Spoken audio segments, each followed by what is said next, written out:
আসসালামু আলাইকুম, কেমন আছেন আপনারা সবাই? আমি মদিনামুল ইসলাম আছি মালয়েশিয়া থেকে। বরাবরের মতোই মালয়েশিয়ার গুরুত্বপূর্ণ তথ্য এবং আপডেট আপনাদেরকে দেওয়ার চেষ্টা করব আজকের এই গুরুত্বপূর্ণ ভিডিওতে।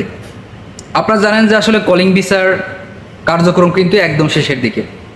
এখন সম্প্রতি সময় আপনার বাংলাদেশে অবস্থানরত মালয়েশিয়ান হাই কমিশন তারা কিন্তু অলরেডি ঘোষণা দিয়ে জানাই দিয়েছে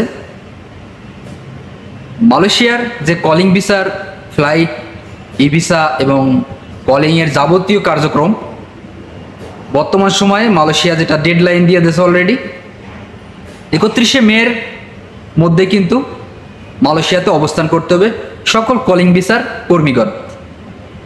এখন অনেকেই কিন্তু আপনারা জানেন যে আসলে সোশ্যাল মিডিয়াতে মিথ্যা খবর, যেগুলো বানোয়াট খবর, অনেকেই বলতেছে যে ভাই কলিং ভিসার মেয়াদ অথবা ই ভিসার মেয়াদ নাকি বাড়ানো হয়েছে, অথবা ফ্লাইটের মেয়াদ নাকি বাড়ানো হয়েছে, 1 মাস নাকি বাড়ানো হয়েছে। এই ব্যাপারে কোনো তথ্য থাকলে আমাদেরকে বলুন।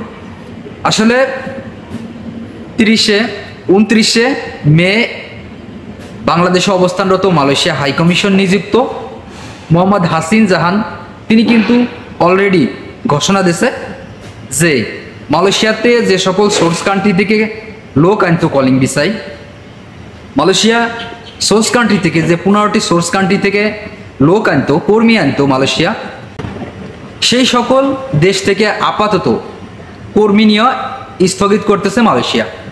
আপনারা জানেন যে 31শে মেই হবে লাস্ট ডেট, এমন ঘোষণা অলরেডি দিয়ে দিয়েছে বাংলাদেশে অবস্থানরত মালয়েশিয়ার হাই কমিশন।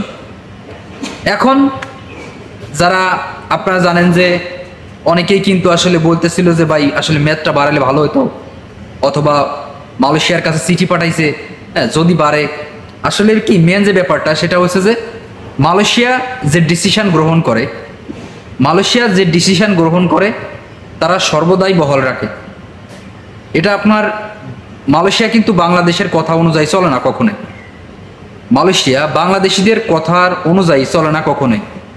বাংলাদেশি মন্ত্রীদের যে সকল তথ্য অথবা যে চিঠি প্রদান করছিল তারা কিন্তু এই ব্যাপারে কোনো সাড়া দেয় নাই, এবং মালয়েশিয়া অলরেডি কিন্তু ডেডলাইন জানাই দিয়েছে যে 31শে মের পরে আর কোনো কর্মী মালয়েশিয়াতে প্রবেশ করতে পারবে না। এই ব্যাপারে তারা অলরেডি কিন্তু জানাই দিয়েছে।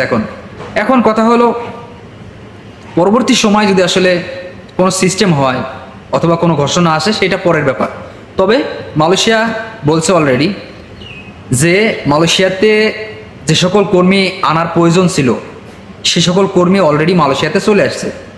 এখন আপনারা জানেন যে মালয়েশিয়াতে কিন্তু যে কোঠা ছিল প্রায় 48,000-এর মতো কিন্তু কর্মী এখনো পর্যন্ত মালয়েশিয়াতে আসতে পারে নাই। শুধু বাংলাদেশি কর্মী 48,000 কোঠা আছে, কিন্তু মালয়েশিয়াতে আসতে পারে না, কারণ এই ডেডলাইন অলরেডি পূর্ণ হয়ে গেছে মালয়েশিয়াতে। আর আপনারা জানেন যে নানান সময় কিন্তু দুর্নীতির অভিযোগ, সিন্ডিকেটের অভিযোগ, এই সব অভিযোগের কারণে মালয়েশিয়া অতি তাড়াতাড়ি তারা এই বিষয়গুলো ক্লোজ করে দিল। এটা শুধু দুর্নীতির কারণে এবং সিন্ডিকেটের কারণে। তারা বলছে যে একজন বাংলাদেশি মালয়েশিয়াতে যাইতে প্রচুর খরচ হয়, এই খরচের কারণে তারা ওই জায়গায় যাওয়ার পর, মালয়েশিয়াতে যাওয়ার পর কাজকাম পাওয়া নিয়ে অনেক সংখ্যা থাকে, সিন্ডিকেটের কারণে আরও বেশি সংখ্যা তৈরি হয়। এই কারণে মালয়েশিয়া চাইতেছে পরবর্তী সময় যদি কোনো আপডেট গ্রহণ করে সেখানে যেন সিন্ডিকেট কাজ না করে সেই ব্যাপারে।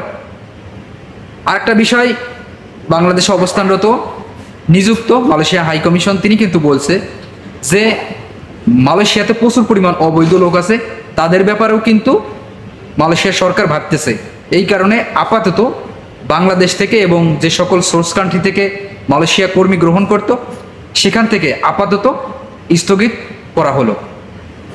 এখন অনেকেরই কিন্তু এখন টাকা পয়সা মার যাবে, অনেকেই লস খাবে, অনেকেরই কিন্তু আসলে লাখ লাখ টাকা খরচ হয়েছে, অনেকেরই কিন্তু টিকিট মানে ভিসা হয়েছে, কলিং হয়েছে, যাদের কিনা লাখ লাখ টাকা জমা দেওয়া রয়েছে।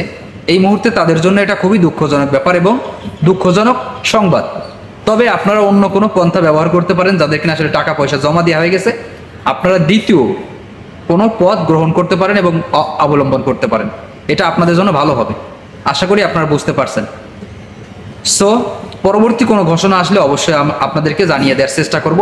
আপাতত মালয়েশিয়াতে 31শে মে পর্যন্তই কর্মী আসতে পারবে, এরপরে আর কোনো কর্মী আসবে না বলে ঘোষণা দিয়েছে মালয়েশিয়া সরকার। আশা করি আপনারা বুঝতে পারছেন। ধন্যবাদ সবাই, ভালো থাকবেন এবং চ্যানেল নতুন হলে অবশ্যই চ্যানেলটি সাবস্ক্রাইব করে রাখবেন। দেখা হবে পরবর্তী কোনো ভিডিওতে। ততক্ষণ পর্যন্ত ভালো থাকুন, সুস্থ থাকুন, আল্লাহ হাফেজ।